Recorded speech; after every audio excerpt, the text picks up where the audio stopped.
Olá, espero que todos estejam bem.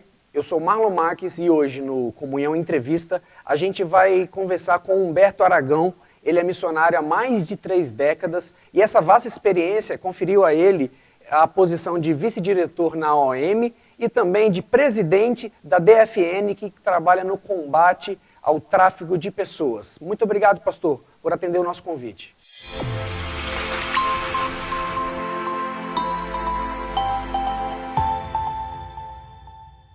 Muito obrigado, pastor Humberto, por atender o convite da comunhão para conversar um pouco sobre missões e o que acontece hoje no campo missionário.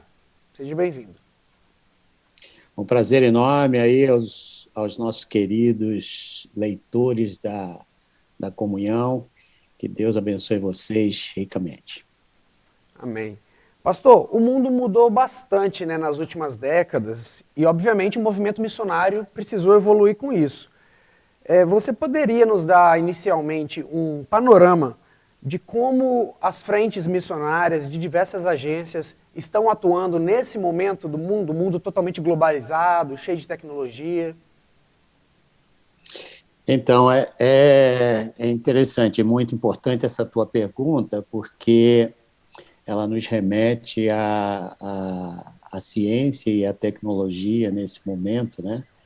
Misturada aquilo que nós temos como a única solução para o mundo, que é o Evangelho, que é o poder de Deus para a transformação. Hoje não dá mais para falarmos de obreiros naquele antigo esquema de missões que nós tínhamos, né? Que o cara pegava o caixão, jogava nas costas, ia para o campo missionário e morria lá no campo. Hoje nós estamos falando de profissionais, nós estamos falando de gente bivocacionada, que conhece muito a palavra, mas ao mesmo tempo conhece e sabe aplicar isso ao contexto onde ele está trabalhando.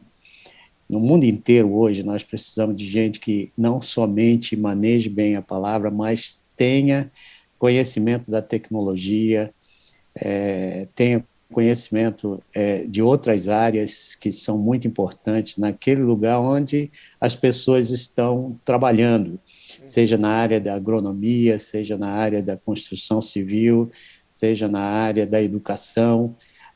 Nós estamos precisando hoje de obreiros bivocacionados, empresários que queiram trabalhar no sentido de melhorar a condição econômica daqueles países onde a corrupção e também todo o cenário social debilitado das pessoas naqueles lugares possam ser abençoados através de empresas sérias, de homens sérios que levem a sua empresa como parte do seu ministério a esse mundo, um mundo que cada vez mais vai precisar de pessoas que queiram investir não apenas como membros de igrejas que são enviados, mas como cidadãos do reino que têm um projeto de desenvolvimento de vida e nesses lugares onde a necessidade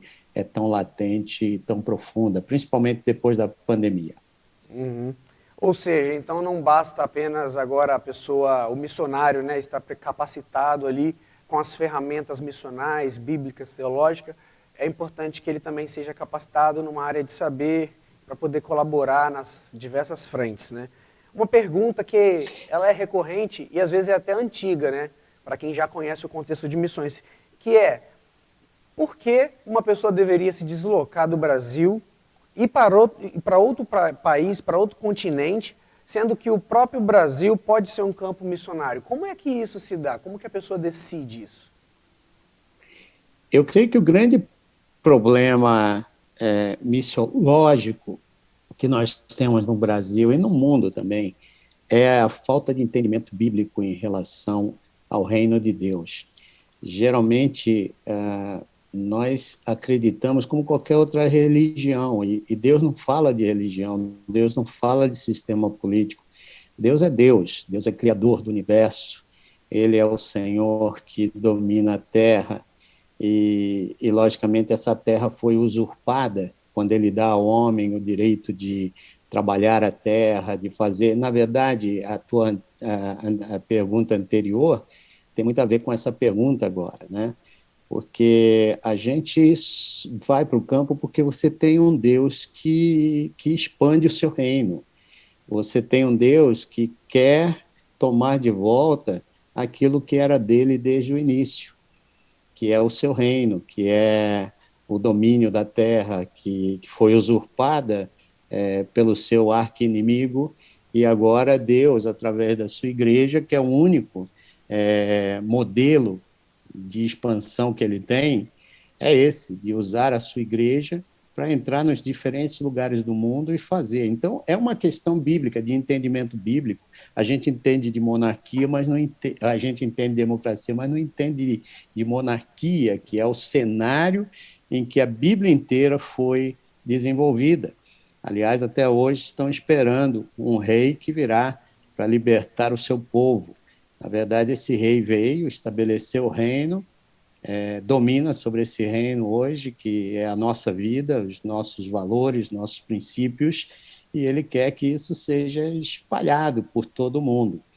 Eu ouço muito essa pergunta que você fez, né? Por que eu vou fazer missões lá do outro lado do mundo se aqui tem tanta necessidade? Se você pega necessidade por necessidade, nós estamos iguais. A Índia, por exemplo, onde eu vou todo semestre, e você tem ali uma população de 1,3 bilhão de pessoas divididas em castas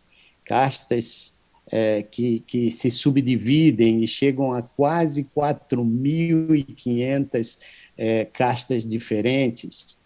Então, quando você fala de necessidade, necessidade é igual em qualquer lugar, mas oportunidade de ouvir. A oportunidade de ouvir o evangelho, você não tem tantas na Índia. Você pega um estado como Bihar, na Índia, com 50 milhões de pessoas, você não encontra igrejas, não encontra uma rádio, uma emissora de televisão, quase nada. Hoje, alguns canais chegam até lá e fazem um trabalho excepcional de evangelização, mas há algum tempo atrás, você não conseguia ver nada disso, enquanto aqui você tem dezenas de editoras de livros evangélicos, você tem 24 horas por dia de televisão, de rádio, falando sobre o Cristo. Nesses lugares, dificilmente você tem. Então, quando você fala de oportunidade, aí é diferente, mas quando você fala de necessidade, necessidade é igual em qualquer lugar. Pobreza é pobreza, miséria é miséria. Essa ideia, né, de nós alcançarmos espiritualmente as nações, mas quando você coloca a oportunidade, sem dúvida nós temos muita oportunidade aqui que outros lugares não têm de ouvir o evangelho, e como Deus é um Deus que ama o mundo de tal maneira, todo cristão deveria ter o mesmo sentimento do coração de Deus, que é amar o mundo como Deus ama. Por isso que essa pergunta é muito importante, muito legal. Tá certo. É aproveitar, né, a oportunidade para poder atuar conforme Deus direciona, né? E aí tem uma questão, né? O mundo está em conflito. Várias regiões do mundo têm se tornado muito perigoso para cristãos, para missionários atuarem. O que significa para um missionário atuar num país que está em conflito, onde a própria vida dele está ameaçada a todo momento? Você deve ter tido contato aí nos seus 45 anos já em missões com alguns missionários assim, ou já até passou por alguma experiência? Sem dúvida.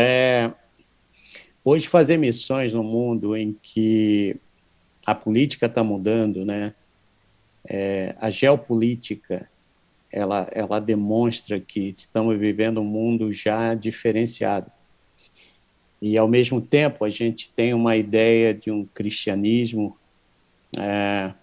que nem sempre se adapta com o jeitão que ele tem da nossa cultura em outra cultura. Nós estamos falando aqui de quando você sai para um outro país e tem que conhecer aquele país. Eu dei aula 25 anos para CEOs de grandes corporações na área de conhecimento cultural. Até as empresas chegaram ao conhecimento de que, se não prepararem os seus CEOs, os seus vendedores dos seus produtos para atuarem em outras nações, conhecendo a história, a política, a economia, as questões sociais e também espirituais de um país, ele não vai ter sucesso. Nós tivemos empresas aqui que perderam milhões de dólares por não saberem como fazer negócio aqui no Brasil. Imagina um missionário que sai daqui sem conhecer o outro país, achando que vai conseguir sucesso na salvação de pessoas, que é uma coisa muito mais complexa. Você tem que conhecer aquela cultura em todos os sentidos. Você tem que chegar lá e não ser simplesmente um propagador de um evangelho que você aprendeu aqui, mas deixar Deus atuar e o seu espírito atuar da sua forma no meio daquele povo. Lá na Índia, por exemplo, me perguntaram os teólogos Dalits, né, que é a casta que está abaixo do sistema de casta, na verdade, eles nem são castas. Eles me perguntaram assim, por que vocês não vêm para cá e apresentam aquele Deus que criou o homem à sua imagem e semelhança? Porque ele não divide o homem em castas. Olha só. Eles falaram, a gente quer aquele Deus que viva no meio do nosso sofrimento, que entenda a nossa dor, que crie a nossa história, porque não temos história. Nós somos um povo sem história. Milênios, mas sem história. Ninguém conhece a gente. Nós somos simplesmente números, escravos.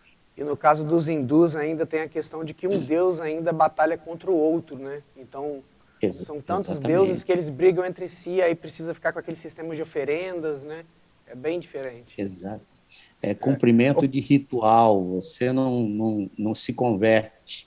Você vive uma vida para nascer na próxima melhor, 4.800 vezes, morrendo e nascendo, para você chegar a ser um deus Brahma, ou um Brahmani, né? Que é a casta mais pura. Sim. Ô, pastor Humberto, ainda falando sobre os perigos do campo. Recentemente, 17 missionários eles foram sequestrados lá no Haiti, né? São missionários americanos. E a gente sabe que os missionários eles são enviados por organizações, né? Como a OM, como a Jocum, como Salvation Army. Qual que é o papel da organização que enviou o missionário diante de uma situação tão delicada? Porque os sequestradores pedem 17 milhões para poder libertar esses missionários. Como que uma organização missionária vai conseguir salvar os seus missionários diante disso? Olha, nós temos um missionário, Raymond Cole, que foi sequestrado lá na Malásia, e até hoje, isso já vão fazer quase 5 anos. Até hoje a gente não sabe o paradeiro, ainda que o mundo inteiro se mobilizou, né, e a gente tem contatos diplomáticos, revistas que pressionam os governos. Hoje não tem nada que fique escondido, né, por muito tempo. Então, toda agência missionária ela tem seus planos de contingência, precisam ter seus planos de contingência que estejam colocando já no radar qualquer situação como essa. Então, se você manda um grupo de pessoas para qualquer lugar do mundo, você tem que estar preparado, porque pode ser que tenha que agir com um plano de fuga, tenha que agir com a questão como essa. E quem são as pessoas que nós vamos contactar para imediatamente entrar em contato com os governos, pressionar esses governos a que essas pessoas sejam soltas imediatamente. Isso qualquer país que tenha sequestro dessa natureza que está havendo lá no Haiti, além dos problemas que já tem, vão ter outros problemas seríssimos, políticos, econômicos, de contenção, né, de investimentos, coisas assim, que nenhum governo quer. Uhum. É Então, verdade. o que está acontecendo no Haiti, você vê a agência que deve ter enviado esses missionários já É estão a agindo Christian Aid. Christian Aid. então, o FBI já está envolvido nisso, você está vendo que o país inteiro está se mobilizando. Por quê? Porque há um sistema de contingência sendo colocado em ordem, mas não tem negociata de dinheiro nisso tudo. Geralmente, as agências missionárias e os missionários sabem do risco que é entrar nessa coisa de missões. É Eu tive verdade. numa época aqui que nós não tínhamos nada disso, né? Nenhum sistema de contingência. Logo no início da obra missionária aqui no Brasil, era muito amador tudo que a gente fazia. Eu me lembro que uma moça, ela faleceu na Índia com câncer, né? E foi difícil, porque a gente, naquela época, nós não tínhamos seguro de viagem, nós não tínhamos nada disso, e foi quando a gente começou a perceber que não é só mandar as pessoas para o outro lado do mundo. A agência missionária precisa estar se assegurando de que ela tem todos esses aspectos colocados no papel. É Então, nós verdade. fizemos um acordo, né, um documento, em que a pessoa assinava seus direitos e deveres e também tratávamos dessa questão do risco de morte no campo. Sim. Você está Sim. disposto? Chamávamos os pais para conversar também sobre isso, porque o risco é muito grande. Colegas meus já se foram, pessoas aqui do Brasil que nós tivemos as primeiras perdas, né? Nós somos os jovens em questões missionárias aqui no Brasil. Então, ainda não tivemos tantas baixas assim, mas já tivemos algumas. É E verdade. isso não é fácil se você não conversa, não deixa tudo claro com os seus missionários, né? Eu É tenho verdade. certeza que estão fazendo o máximo para soltar esse pessoal e as pressões não são fáceis em cima dos governos desses países, mas o risco geralmente está ali. É verdade. E o senhor mencionou o nosso irmão, né, que ficou preso na Malásia. Eu tive a oportunidade também de servir na Malásia por um tempo, e é um país que quem não conhece não faz noção da perseguição que acontece lá. As igrejas, elas funcionam com fachadas de empresas, né? Chama até WISMA. E a nossa atividade missionária lá era toda travestida de grupo artístico, palestras. E então, assim, tem todo um viés que não pode transparecer de forma alguma que é cristianismo, porque senão, se a gente não estiver em risco, nós vamos colocar os moradores que estão nos recebendo em risco, né? Então, poucas pessoas no Brasil sabem desse tipo de coisa, as informações não chegam, e até um trabalho que a Comunhão faz é justamente esse, de mostrar as regiões, mostrar a aflição do missionário, aonde dói, né, no missionário, e aonde dói em quem está dedicando a vida no campo. Mas seguindo aqui, pastor, o senhor atuou Uhum, na OM, né? Atua, né? E obviamente a OM tem uma estrutura enorme, né? E por isso uhum. passou um bom tempo ali como um marujo, um marinheiro no navio, né? Uma atividade no mar, né? Como é que foi essa experiência? Conta pra gente aí. Por quanto tempo o senhor ficou a bordo do navio e como que eram as paradas e a programação? Então, em 1979, naquela época, eu venho de uma estrutura social bem pobre, né? E aí, então, o navio chega pela primeira vez aqui ao Brasil e a gente viu aquele navio e todos aqueles jovens de diferentes nações, 35 nacionalidades ali convivendo junto e tal. Aquilo deu um efeito muito grande no Brasil inteiro. Eu me lembro que um dos grandes missiólogos que nós tivemos aqui na América Latina, o pastor Bertucci, ele da Argentina, Sim. ele disse que missões teve dois estágios, um antes do navio e o outro depois do navio Doulos, porque nós não tínhamos aquela ideia de missões de curto prazo. A nossa ideia de missões era aquele indivíduo que ia para o resto da vida morar naquele lugar sem saber o que ia acontecer. E aí, de repente, esse navio chega aqui ao Brasil com a ideia, na América Latina, mas especificamente aqui no Brasil, com aquela ideia de que você pode servir por 1 ano, 2 anos. E eu estava fazendo faculdade de biologia na época, né? Era químico, mas já estava fazendo também biologia, e aí deixei tudo e parti para o navio, sem falar inglês, sem falar espanhol. Então, lá dentro, eu aprendi essas duas línguas, me tornei um tradutor quase que simultâneo, né, dos preletores lá, isso tudo nesses 2 anos. E conheci 25 países nesses 2 anos, Uau, 25 países em 2 anos. em 2 anos. E aí você imagina com quanto dinheiro você precisaria para conhecer 25 países em 2 anos. E isso é bom que Né? cai justamente na nossa próxima pergunta, que é a igreja brasileira ela tem uma trajetória, né, crescente em apoio à obra missionária. Mas como é que está hoje? A igreja ainda investe em missões? A igreja brasileira?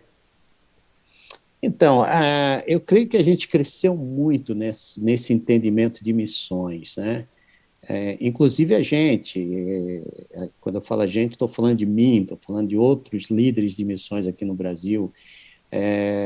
A gente geralmente tem uma tendência para ir para os extremos, ou fazemos missões lá do outro lado do mundo, ou não fazemos nada aqui, ou fazemos um pouco aqui, faz alguma coisa lá.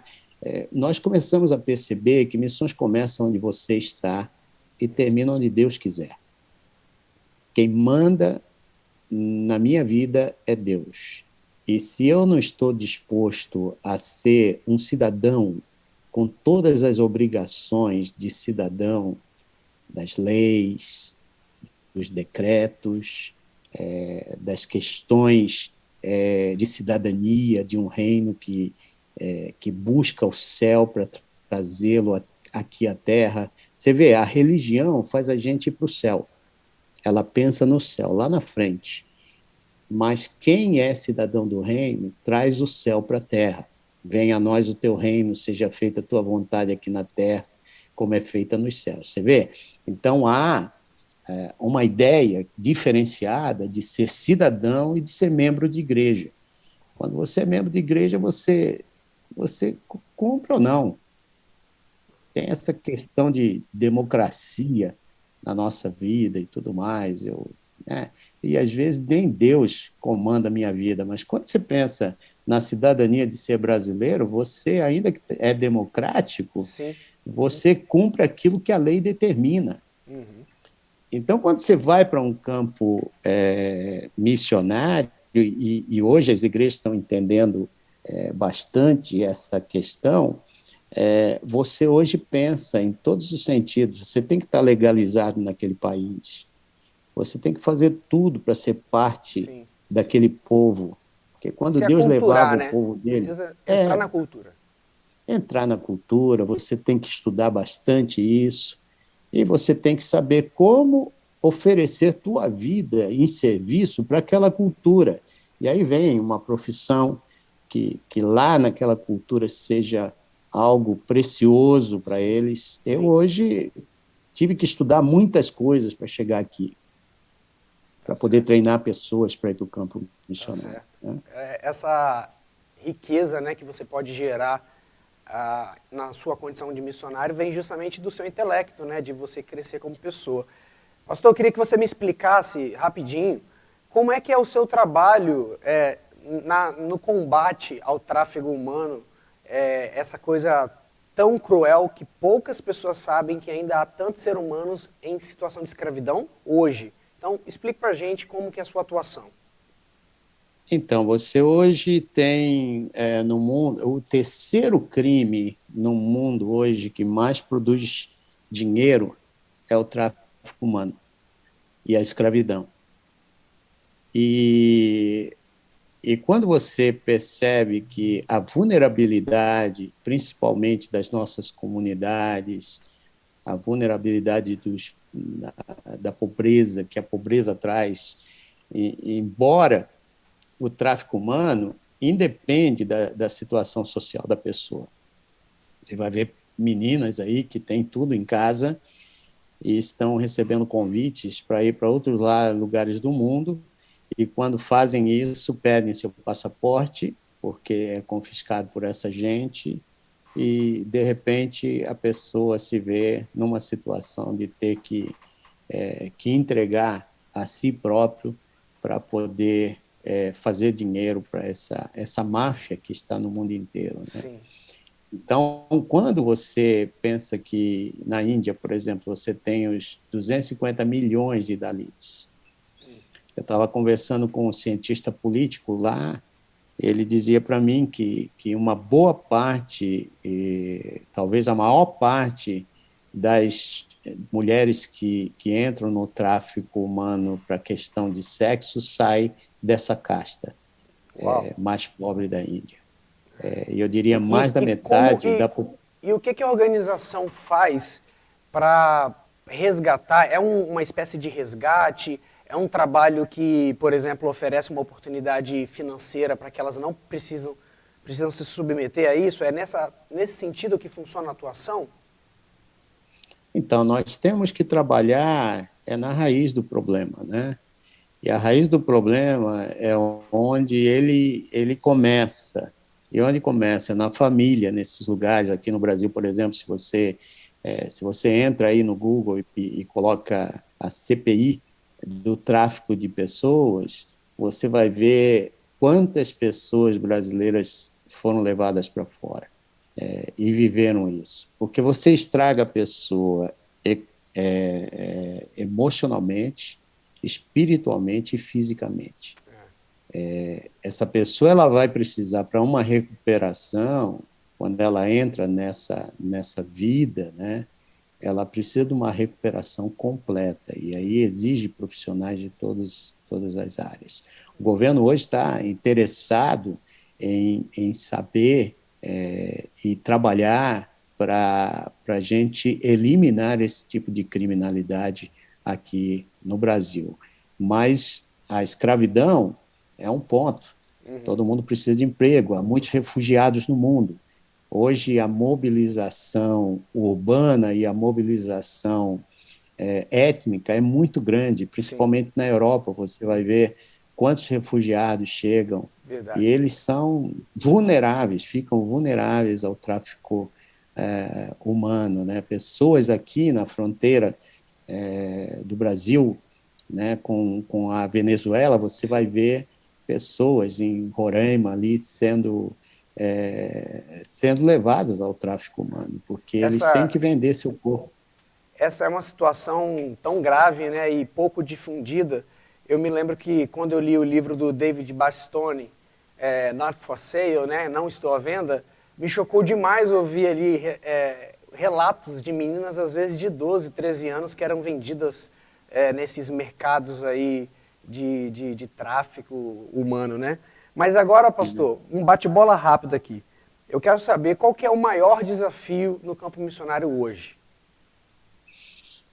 Eu creio que é a gente poder servir bivocacionalmente e levar a igreja a entender que todos são parte da obra missionária.